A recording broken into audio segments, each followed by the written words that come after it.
ভালোভাবে নিবে। কিছুটা টাইম চিট করতেছে তার টিমের প্রতি, তার দেশের প্রতি। ব্যথা থাকতে পারে, বাট আমি তো ইনজুর্ড হইনি। দ্বন্দ্ব সংঘাত বাংলার ক্রিকেটের নতুন ধারাপাত। ভারতের মাটিতে একের পর এক আঘাত, সমর্থকদের মাথায় হাত। কি বলবো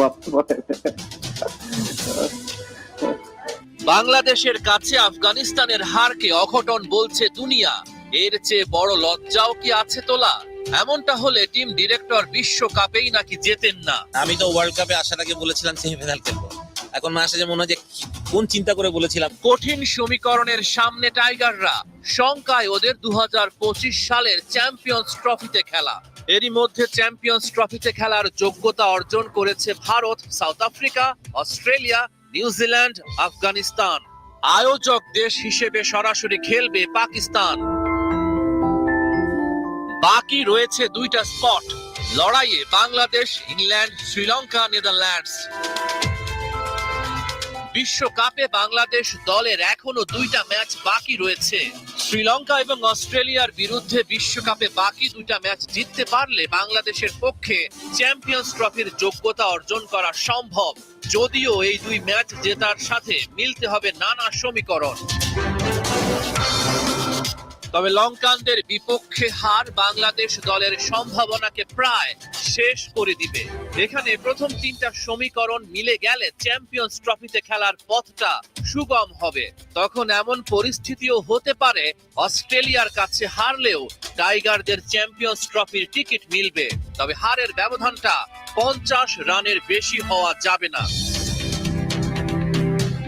চ্যাম্পিয়ন্স ট্রফিতে খেলার যোগ্যতাকে ঘিরেই নতুন আশা।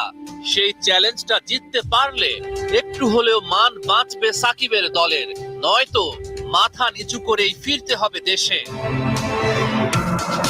রহমান পেয়ার, ৭১। 2 দিন পর দিল্লিতে টাইগারদের প্রথম অনুশীলন। একদিকে বায়ু দূষণ, অন্যদিকে ব্যাটারদের অফ ফর্ম। লঙ্কা জয়ের পথে ক্রিকেটারদের দুই চ্যালেঞ্জ সামনে। বিশ্বকাপ স্বপ্ন শেষ, চ্যাম্পিয়ন্স ট্রফির লক্ষ্যে বাংলাদেশের জন্য do or die match. Sri Lanka practice বাতিল করলেও প্রচন্ড বায়ু দূষণে হালকা ঘাম ঝরিয়েই বাংলাদেশ দলকে সন্তুষ্ট থাকতে হয়েছে। দিল্লি থেকে জানাচ্ছেন নাহিন বিন জসিম।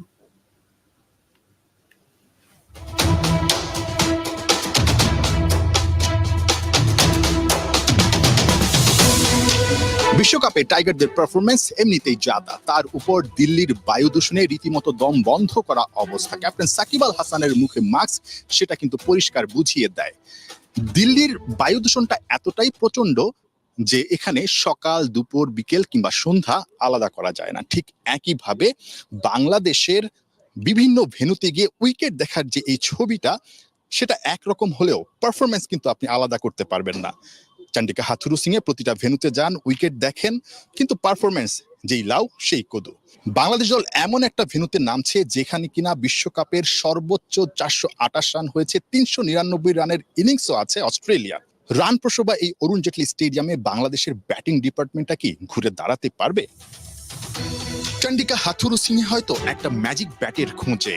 জাদুর পরশ ছাড়া টাইগার মাস্টার মাইন্ডের আর কি বা উপায় আছে? যে শিষ্যদের নিয়ে স্বপ্ন দেখতে মানা করেছিলেন, তারা যে এত বড় দুঃস্বপ্ন উপহার দিবে সেটা বেচারা হাথু নিজেও কি ভেবেছে? টানা 6 ম্যাচে সিঙ্গেল ডিজিটে আউট শান্তকে কি দিয়ে সান্ত্বনা দিবেন সেটা হাথুরু নিজেও হয়তো জানেন না।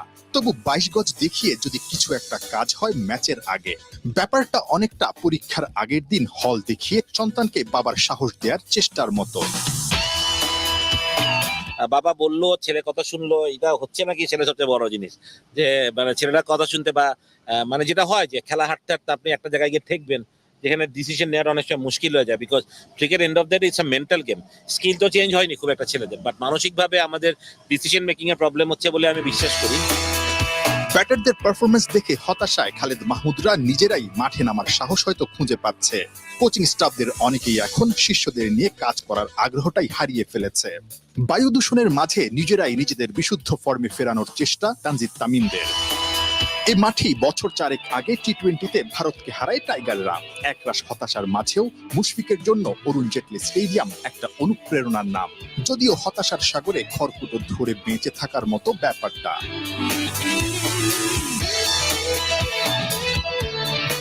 বীরেন্দর সেহবাগ, গৌতম গম্ভীরদের সঙ্গে এই স্টেডিয়ামের একটা গ্যালারির স্ট্যান্ডের নাম মহেন্দ্র অমরনাথের নামে। সেই বাংলাদেশকে মনে পড়ে গেল যেই বাংলাদেশটা আসলে একসময় ধুঁকতে থাকতো ব্যাটিং ডিপার্টমেন্টে। বাংলাদেশ দলের সাবেক কোচ মহেন্দ্র অমরনাথের সেই যুগকেই যেন এই বিশ্বকাপে ফিরিয়ে এনেছেন চন্ডিকা হাথুরু সিংহে। বাংলাদেশ দলের জন্য এই শেষ দুইটা ম্যাচ কিন্তু অনেক বেশি গুরুত্বপূর্ণ। শ্রীলঙ্কার বিপক্ষে বাংলাদেশ যদি জিততে পারে তাহলেই কেবল চ্যাম্পিয়ন্স ট্রফির রেসে টিকে থাকতে পারবে, আর হেরে গেলে বাংলাদেশের সব আশা অনেকটাই ফিকে হয়ে যাবে। নাহিয়ান বিন জসিম, ৭১, অরুণ জেটলি স্টেডিয়াম, দিল্লি, ইন্ডিয়া। দর্শক, যেমনটা দেখছিলাম পুরনো যুগে ফিরে গেছে বাংলাদেশ, সেই আগের মতো করে মান্ধাত্তা আমলে ক্রিকেটটাই খেলে চলেছে আর একের পর এক হারতে চলেছে। শ্রীলঙ্কার বিপক্ষে কামব্যাক করতে পারবে কিনা এ নিয়ে আলোচনা করতে চাই। আমাদের সাথে এই মুহূর্তে যুক্ত হচ্ছেন ক্রিকেট বিশ্লেষক জাফির ইয়াসিন চৌধুরী। জাফির, স্বাগত ৭১ খেলা যোগে। সিম্পল কোয়েশ্চেন, আপনার কি মনে হয় বাংলাদেশ দলের এখন যে সিচুয়েশন দেখছেন সবকিছু মিলে শ্রীলঙ্কার বিপক্ষে বাংলাদেশ আসলে কামব্যাক করতে পারবে কিনা? বাংলাদেশের কথা বলার আগে I think we need to look at how Sri Lanka is playing. I think the way Sri Lanka is playing, obviously তারা কিন্তু তাদের লেভেলে খেলতেছে না। তারা কিন্তু এশিয়া কাপে অনেক ভালোভাবে খেলছিল, অবভিয়াসলি ফাইনালে গিয়ে they lost in a very bad way. But Sri Lanka as a team is I think is a very good team. Obviously, তাদের অনেকগুলো রিপ্লেসমেন্ট আসছে। At the end of the day, তাদের team combination I think they are facing a lot of problems, and then captaincy একটা ড্রপের ব্যাপার স্যাপার ছিল। So I think overall they are not in a good phase. On the other hand, আমরা যদি বাংলাদেশ টিমের কথা বলি, I think none of the single Bangladeshi batsmen are honestly performing. The only batsman I think have performed in the entire World Cup is Mahmudullah Riyad. আমাদের যদি শ্রীলঙ্কার সাথে match জিততে হয়, I think we need to make sure যে আমরা at least batting ডিপার্টমেন্টটাতে we put enough runs on the board, or probably আমরা যখন চেজ আপে যাবো আমরা যেন সেভাবে খেলতে পারি। But at the moment আমাদের ব্যাটসম্যানরা যেভাবে খেলতেছে, I see it's very tough for Bangladesh as well. And on the same time শ্রীলঙ্কার কিন্তু বোলিং ডিপার্টমেন্টটা কিন্তু অনেক ভালো, এবং recently they are doing really really well. ইন্ডিয়াতে when they played the last match against India, I won't say যে তাদের bowling department অনেক ভালো করছে, but I think their bowling department is decent enough with Madhushanka, Chamira and Mahesh Theekshana. So I think it will be a very competitive match. Obviously, I think both the teams will be giving their best. এবং গতকাল বা এর আগের দিন কিন্তু Sri Lankan cricket board একটা statement release করছে, where they have told that every player, every coach, every management, every support staff, they need to basically be responsible and accountable for whatever they did. So overall যদি বলি তাহলে Sri Lankan cricket টিমের উপরে কিন্তু একটা huge pressure আছে from their board, and obviously বাংলাদেশের side থেকে I think they have got a huge pressure as well. So it's more about যে প্লেয়াররা কিভাবে তাদের স্কিলকে they can show up, and তারা কিভাবে mentally they can be much more fitter and প্রেশারটাকে নিয়ে accordingly কাজ করতে পারবে। আই থিঙ্ক যে টিমটা এই জিনিসটা ভালো করতে পারবে, আই থিঙ্ক সেই টিমটাই ওই ম্যাচটা জিতবে। I think it's more about the mindset rather than the skill set.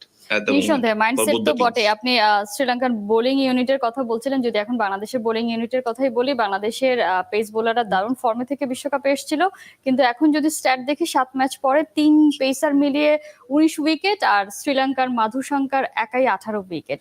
So ডিফারেন্সটা তো আসলে এই জায়গাটাতেও আছে। Yes, obviously. See, I still believe that the 3 Bangladeshi fast bowlers, including Hassan, excluding Hassan, I think they're incredibly well. Taskin, Mustafiz, Shoriful, তাদেরকে আমরা world কাপের আগে যখনই দেখছি we have seen তারা কিভাবে পারফর্ম করছে, and how they have dominated every single game. কেউ না কেউ কিন্তু আমাদের জন্য প্রত্যেকটা ম্যাচে পারফর্ম করে দিচ্ছে। But looking at the World Cup, I don't think 3 of them have done really well. Mustafiz, I think were a bit better than the rest 2 fast bowlers. But আমরা যদি ওভারঅল চিন্তা করি, I don't think the fast bowling department have actually done well.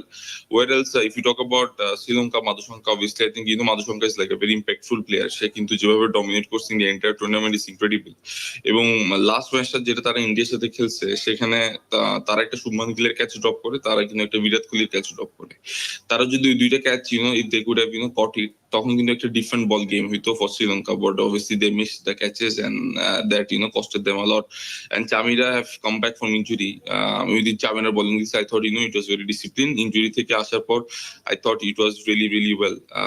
So overall যদি দেখি at the moment শ্রীলঙ্কার fast bowling department is obviously doing better than Bangladesh, but obviously on the game day like I've said যে it's more about the mindset rather than the skill set, কে কিভাবে জিনিস প্রেসারটা নিয়ে utilise করতে পারবে প্রত্যেকটা they need to just make sure that they are fitting onto every single ball. আমাদের বাংলাদেশের তিনটা বোলারের I think they have got the skill set, but obviously প্রেসারটাকে I don't think they are utilizing it properly. তারা যদি তারা pressure handle করতে পারছে না। আবার যদি একটু খালেদ মাহমুদ সুজনের একটা রেফারেন্স যদি টানে, তিনি বলছিলেন আসলে যে ম্যাচ সিচুয়েশনে তাদেরকে যে ইনফরমেশন গুলো ইনপুট দেয়া হয় তারা আসলে সেটা নিতে পারছে কিনা, কারণ প্ল্যানের তো আসলে অনেক পরিবর্তন করতে হয় ম্যাচ সিচুয়েশন চিন্তা করে। তার মানে কি আসলে আমাদের ক্রিকেটাররা কিভাবে নিতে হবে অ্যাডাপ্টেশন, সেখানেও সমস্যা হচ্ছে? See, at the এখন আজকাল modern day analysis I think it's very important যে আপনি modern data গুলোর সাথে you are like very used to. আপনি যদি modern data গুলোর সাথে used to না থাকেন it's very tough যে আপনাকে কখনো কোনো একটা ইনফরমেশন দেওয়া হলে you are able to receive it. See, যদি আমরা ফর এক্সাম্পল মুস্তাফিজের কথা বলি, মুস্তাফিজ কিন্তু if you look at 5-6 years back from now সে কিন্তু he have performed consistently. But right now, আমরা যখন মুস্তাফিজকে দেখি he is suffering a lot. Whenever he is compared to his previous form. Why is that? Mustafiz যখন modern day cricket খেলছে when he dominated for 2-3 years, তখন কিন্তু প্রত্যেকটা analyst প্রত্যেকটা batsman তাকে স্টাডি করছেন, they have been through যে কিভাবে তাকে ফেস করা যায়, কিভাবে ফেস করলে they will be on the profitable side.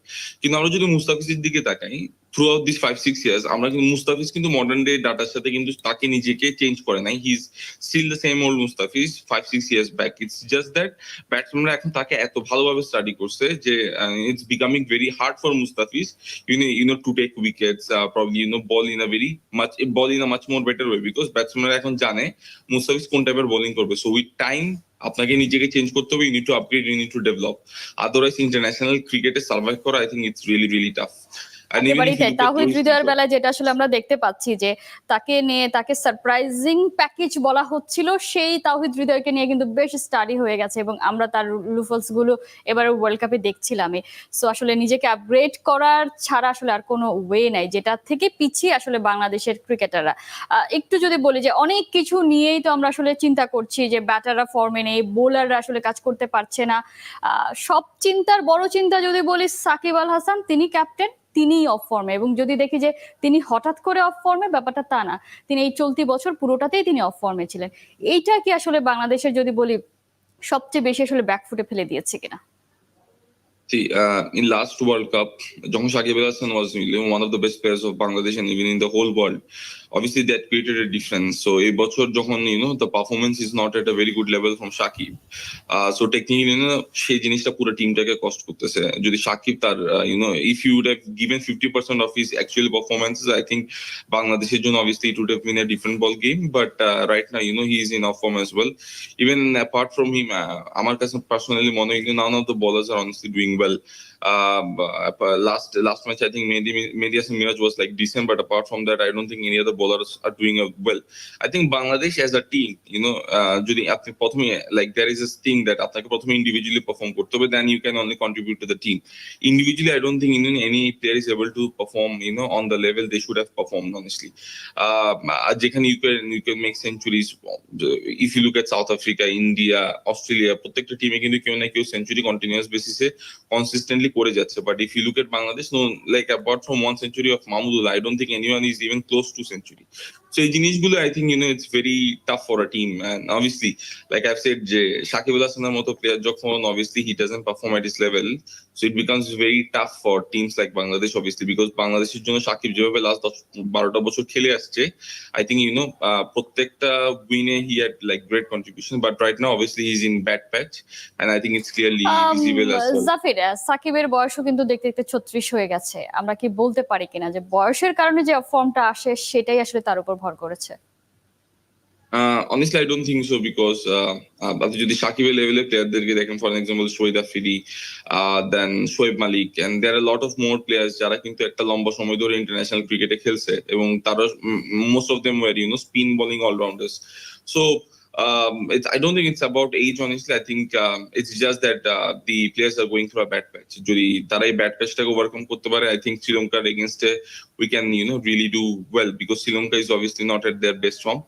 The way Sri Lankan cricket team is playing at the moment, obviously তারা কিন্তু একটা অনেক ভালো একটা ব্যাকআউট ফর্মে আছে। সো আমরা যদি সেই জিনিসগুলোকে পিক করতে পারি, I think we can do a good thing against Sri Lanka. But then again, like I have said, যে it's not about the age, I think it's more about যে they are just going through a bad phase. I think very soon তারা যদি একটু consistently if they focus on their game, I think a lot of things can really change. But right now, obviously, Bangladesh cricket team-এর জন্য I think it's tough at the moment. নিঃসন্দেহে আপনি বলছিলেন যে শ্রীলঙ্কার এই মোমেন্টটাকে আসলে ক্যাশ করতে, সেটা তো পাকিস্তানের বেলায় বাংলাদেশ আসলে পারেনি। পাকিস্তানও তো একটা খারাপ সিচুয়েশনে ছিল, সেখান থেকে তো আসলে বাংলাদেশ তাদের সাথে আসলে সেভাবে লড়াই করে উঠতে পারে। তারপরে হোপ ফর দ্য বেস্ট, শ্রীলঙ্কার বিপক্ষে বাংলাদেশ কামব্যাক করুক, সেই প্রত্যাশায় রাখতে চাই। জাফর ইয়াসিন চৌধুরী, অসংখ্য ধন্যবাদ এখন আমাদেরকে সময় দেওয়ার জন্য। দর্শক, আমরা কথা বলছিলাম বিশ্বকাপে টাইগারদের